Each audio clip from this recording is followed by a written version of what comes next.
Hello teachers. Today let's dive into this interesting topic of Panchakosh Vikas from our National Curriculum Framework for Foundational Stage 2022.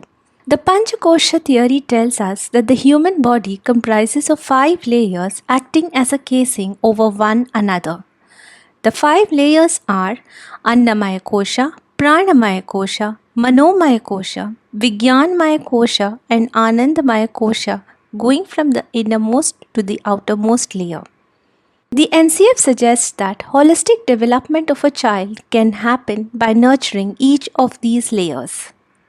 Let us start with the Annamaya Kosha. Anna means matter and refers to the physical body. It consists of the 5 elements or the Panchabhutas, namely earth, water, fire, wind, and space. As you might have already guessed, Annamaya Kosha can be nurtured by making sure that the children get adequate nutritious food at proper times. But that's not all. Exercise is just as important. They have to be involved in activities like yoga and sports.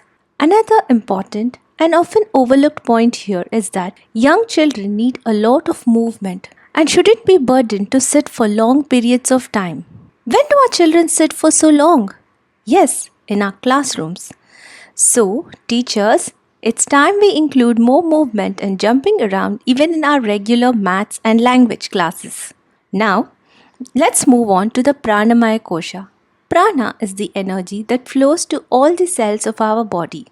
It silently takes care of all the processes responsible for keeping us alive, like respiration, circulation of blood, and digestion. Stress and anxiety disturb the flow of this prana. So, it is essential to create fear free and loving classrooms for our children and, of course, ourselves too. The prana also energizes those parts of the physical body that are being actively used. So, yes, if the child is going to sit and write the whole day, the prana flows only to his dominant hand and that section of the brain used for writing. So, yet again, teachers, is the necessity to bring more movement and varied activity to the classrooms. Next, let's move on to the Manomaya Kosha. Manomaya is the layer of the human being which receives information from the sense organs and creates emotions and forms memory. The Manomaya Kosha can be nurtured by bringing to class various forms of art like drawing, painting, stitching, drama, singing, and dance. Teaching the academic subjects through art not only brings happiness and joy to the child but also makes them more involved in the class. Stories also play a significant role in nurturing the Manomaya Kosha. Sharing stories of great leaders and innovators, of struggles and resilience in a way that's suitable to the child's age, helps them connect with the strong emotions that these stories portray, like love, endurance, courage, and much more. Vijnanamaya Kosha is the layer of buddhi or wisdom. It refers to the higher order thinking capacities like distinguishing right from wrong, making decisions based on logical thinking, engaging in analysis or abstraction. While many aspects of the Vigyanmaya Kosha need to be nurtured in the higher grades, foundational age classrooms introduce basic literacy and numeracy. Letters and numbers are the first encounter of children with abstraction. Teaching these topics with the help of stories depicting moral values, strong characters, and good imageries works like a charm to build their buddhi. Finally, Anandamaya Kosha is the outermost layer.